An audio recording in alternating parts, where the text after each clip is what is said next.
Like a fire burning while the freight train you can't stop. Like a nightmare but this time you don't wanna wake up. Ganda, no? It pulls you in, it takes over. You just can't let go of the worst best thing that's ever happened to you.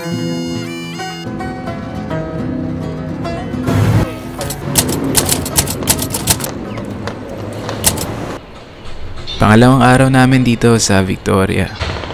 Maaga kaming nagising kasi marami kaming pupuntahan. Maswerte ulit kasi maganda yung umpisa ng panahon. Hindi maulan at hindi rin masyadong mainit. Isa lang. Andito tayo kahapon. We're here yesterday. Good morning! So kakalabas na namin sa hotel. Ngayon pupunta kami ng Butchart Garden pero magre-rent muna kami ng sasakyan. So papunta kami sa car rental. 4 na lugar yung pupuntahan namin ngayong araw. Medyo malalayo kaya kinakailangan ng sasakyan. Nakita namin to sa internet. Biglaan lang kasi yung desisyon. Buti na lang may nag-iisang unit pa na available. Saglit lang yung proseso. Passport at credit card lang yung hiningi sa amin. Kaya after 15 minutes, nakuha agad namin yung unit.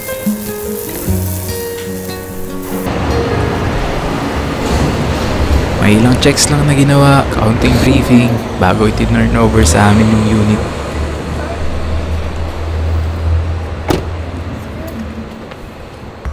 Too small. Too small. Just in case. Alright. Okay, enjoy! Thank you! Pagkatapos nun, una namin binisita ay ang Butchart Gardens. 30 minutes lang ang layo mula sa downtown. Madalas itong pinupuntahan kapag nasa Victoria. Hi! Dito kami sa Butchart Gardens. Picture muna kami sa entrance. Napaaga yung dating namin kaya sarado pa ng mga oras na to. Kaya naghintay muna kami sa loob ng sasakyan. Inabot pala ng $40 bawat isa ang entrance fee. Medyo mataas siguro kasi summer. Medyo malayo rin ang entrance mula sa gate. Kaya kailangan may sasakyan kung bibisita rito. Pwede rin naman lakarin kung may oras kayo.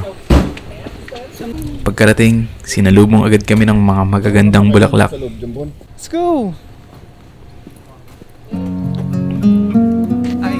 We're here at Butchart Gardens. Marami tao. Typical Filipino family. Kailangan mag-picture muna. Ito yung nakita, parang ganito na malaki yung nakita natin kahapon.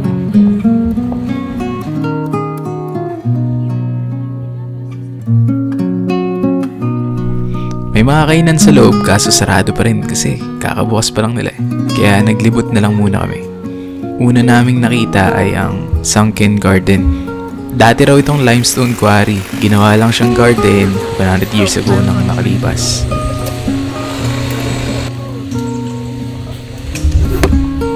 Nakakabilib lang kasi kahit sobrang laki ng lugar, alagang-alaga lahat ng halaman dito.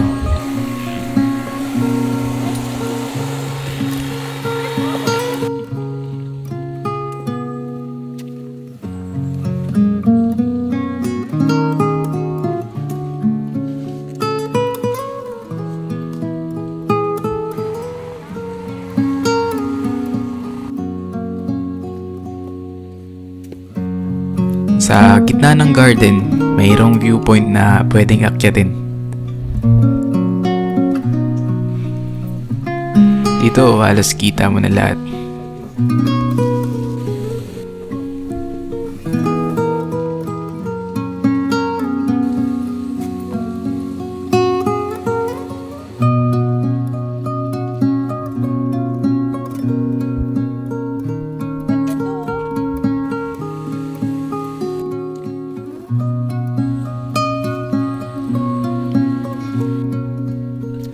May nakasalubong din pala kaming aso. Yugi ang pangalan.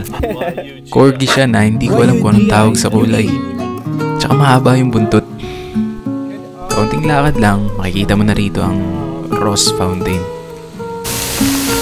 Fountain lang siya na nag-iiba-iba ang pattern.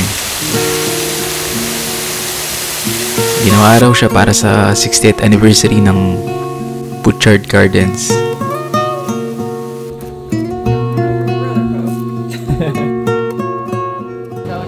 Sunod naming nakita yung Rose Carousel. Ito lang daw ang nag-iisang carousel dito sa buong Vancouver Island. Nakakatuwa, no?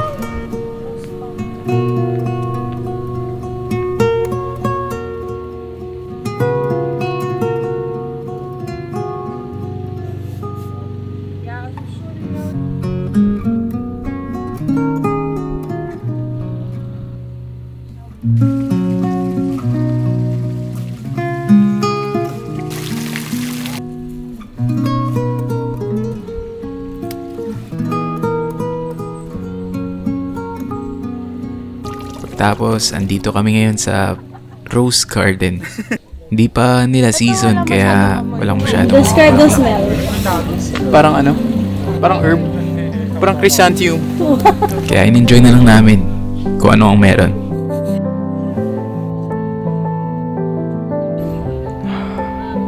Bango?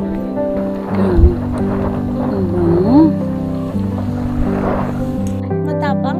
Bango, di ba? Mas mabango eh. Ito pala yung Sturgeon Fountain. Sunod naming pinuntahan ay ang Japanese Garden. Dito rin pala ang daan papunta sa Butchart Cove.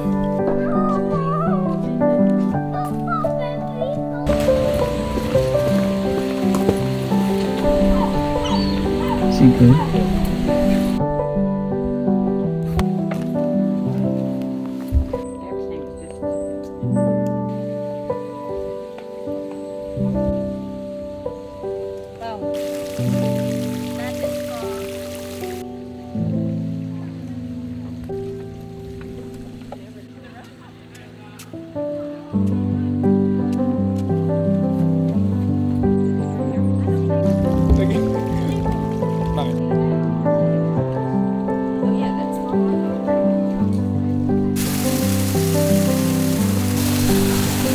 Nakakatuwa kasi pet-friendly yung lugar, kaya marami kang makikita ng aso.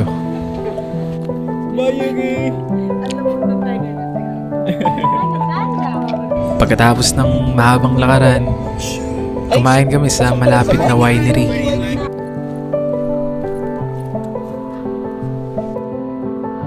Hello! Andito kami ngayon sa Church and State Wines para mag-lunch. Ayun lang. Masasarap yung mga pagkain at sakto lang din ang presyo. Maganda rin yung lugar.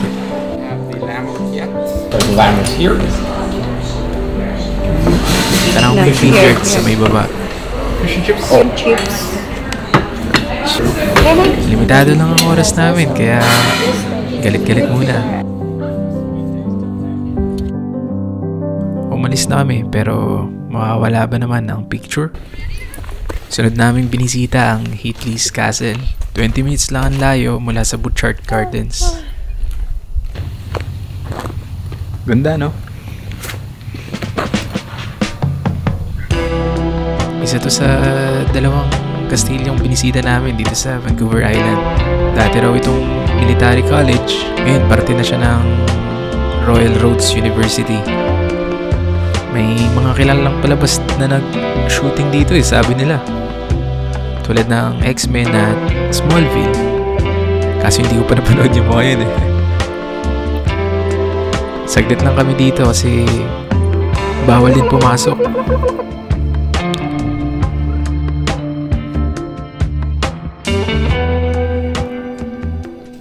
Sunod namin pinuntahan ay ang Fort Rod Hill.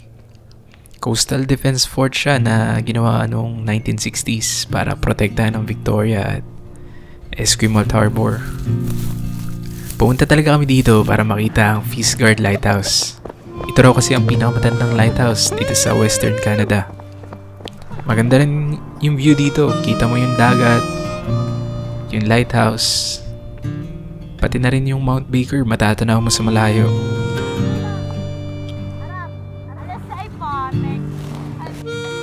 Let's go. May mga bunkers din sa loob na pwedeng pasukin. Para ka talagang sumisilip sa nakaraan. Creepy, no?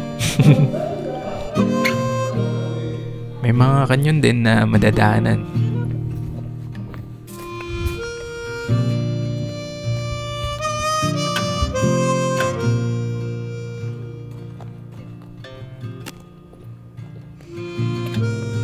Turn right, then your destination will be on the left. Yun. Parang yung haunted house nga. Ay, nag-re- Sa... 1, 2.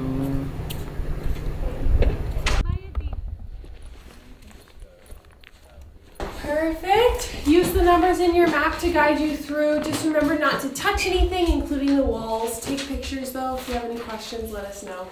Enjoy. Thank you. Siguro dami nang makabasag dito, kaya kahit backpack ay...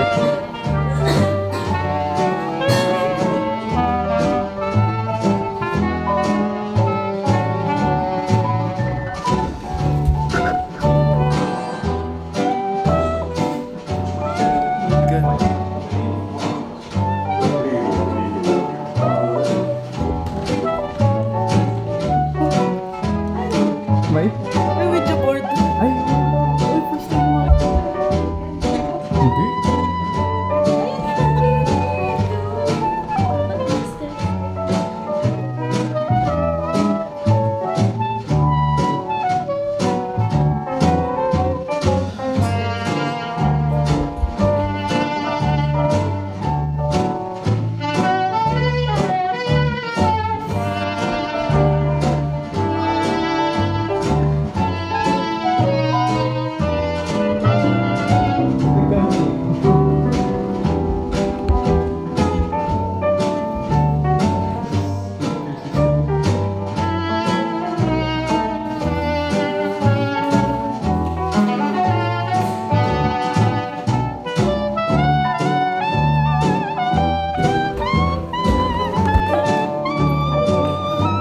Tapos may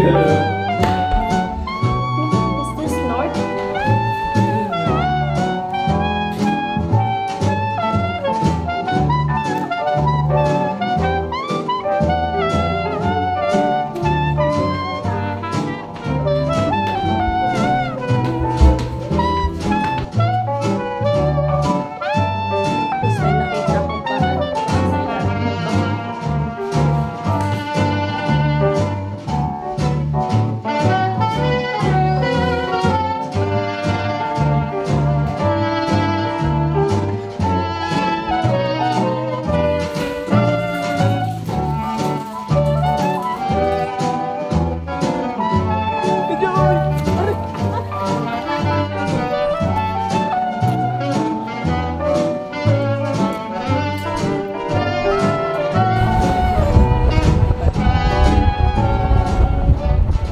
Pagkatapos namin sa Craig the Rock, pumunta na kami sa downtown para pasukin ang Parliament Buildings.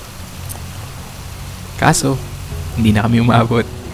Weekend kasi kaya maaga sila nagsasara. Kaya naglakad-lakad na lang kami.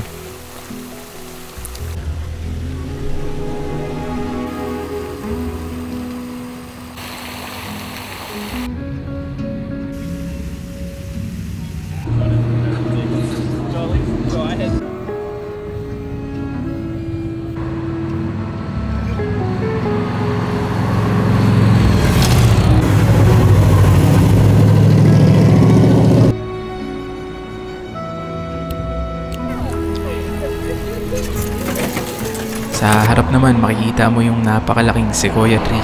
Silbay daw itong itinanim sa construction ng building, kaya naman napakataas na. First time ko rin palang makakita ng ang mga taong tumutugtog ng bagpipes, traditional wind instrument ng mga Scottish. Rinig na rinig kahit nasa malayo.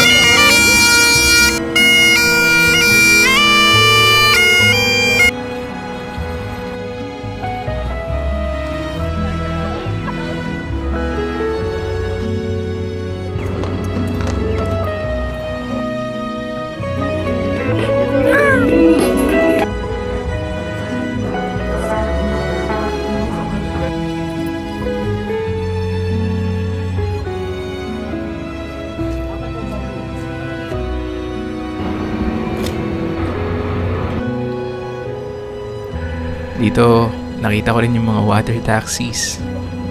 Pwede raw silang sakyan para makapunta sa Fisherman's Wharf o Spinnaker's Brew Pub sa West Victoria.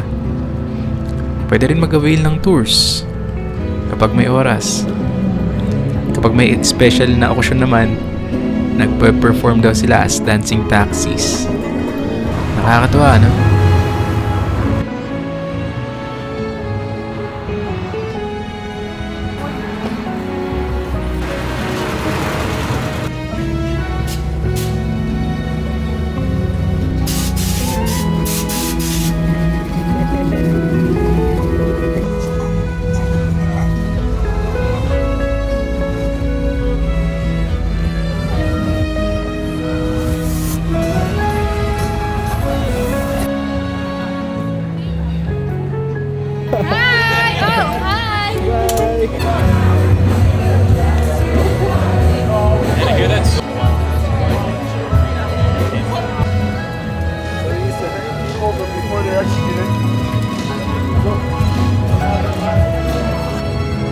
At pagkatapos ulit ng mahabang lakaran, kumain kami dito sa Uni, isang modern Japanese restaurant dito sa downtown Victoria.